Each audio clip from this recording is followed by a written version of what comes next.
Bine ați venit în bucătăria de gen feminin! Astăzi vă vom prezenta o rețetă de aluat de pizza.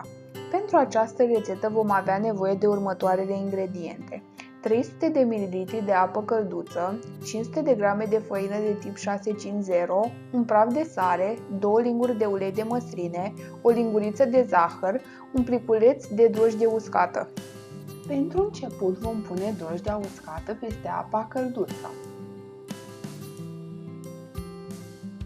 Urmează să adăugăm zahărul și o linguriță de făină, după care amestecăm totul foarte bine.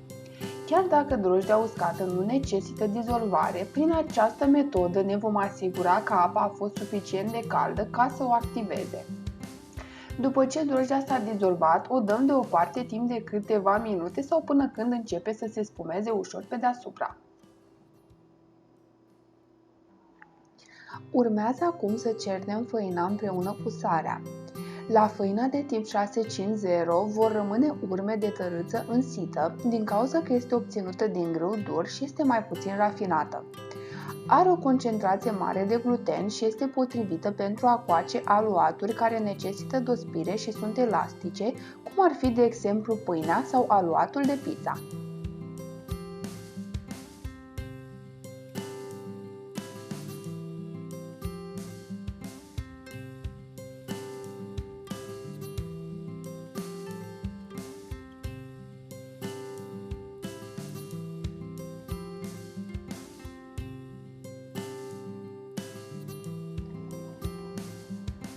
După ce drojdia s-a spumat ușor, semn că s-a activat, o vom pune peste făină.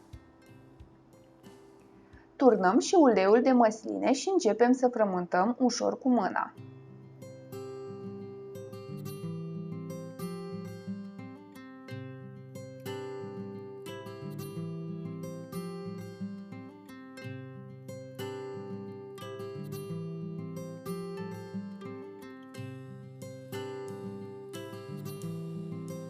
După ce ingredientele s-au omogenizat cât de cât, transferăm aluatul pe blat și frământăm timp de aproximativ 5-10 minute.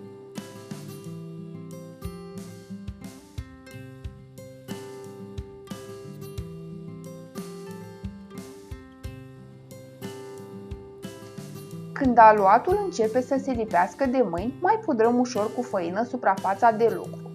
Eu am pudrat-o de aproximativ 3 ori.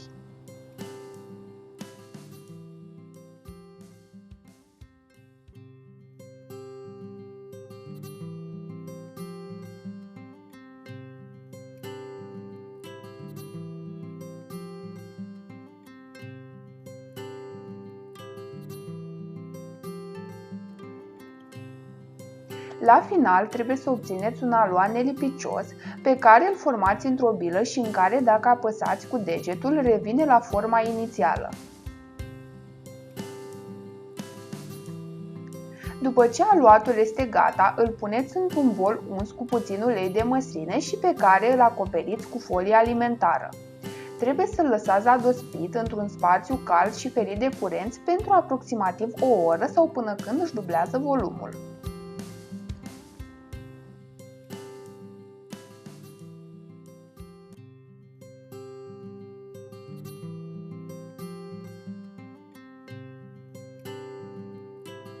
După aproximativ 60 de minute, aluatul s-a adospit suficient, așa că putem începe să formăm pizza.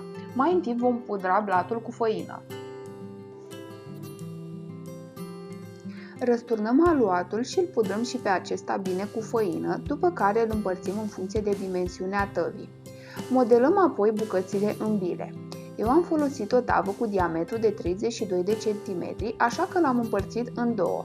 Dacă aveți o tavă mai mică, de exemplu una cu diametru de 26 de cm, este mai bine să formați 3 pizza pentru a nu ieși blatul prea gros.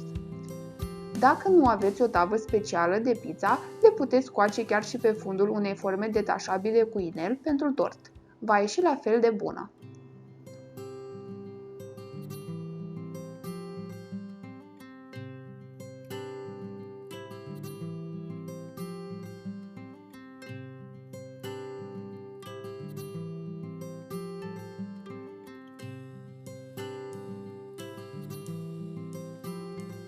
Vom începe să formăm acum blatul de pizza. La început îl turtim ușor cu degetele, după care începem să îl rotim și să tragem ușor de margini pentru a nu se rupe. Este o metodă de începători, așa cum sunt și eu, deci nu ar trebui să vă dea mari bătăi de cap.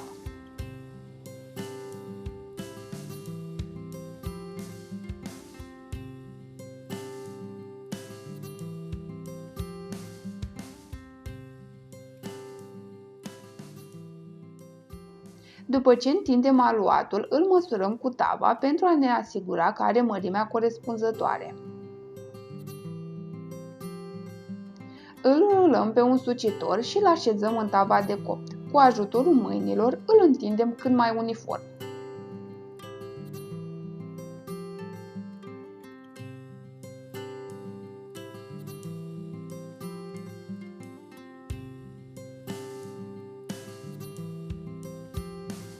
Aluatul nostru este gata. Dacă v-a plăcut ceea ce ați văzut, vă invităm să vă abonați la canalul nostru de YouTube. Să aveți parte de o zi excelentă! La revedere!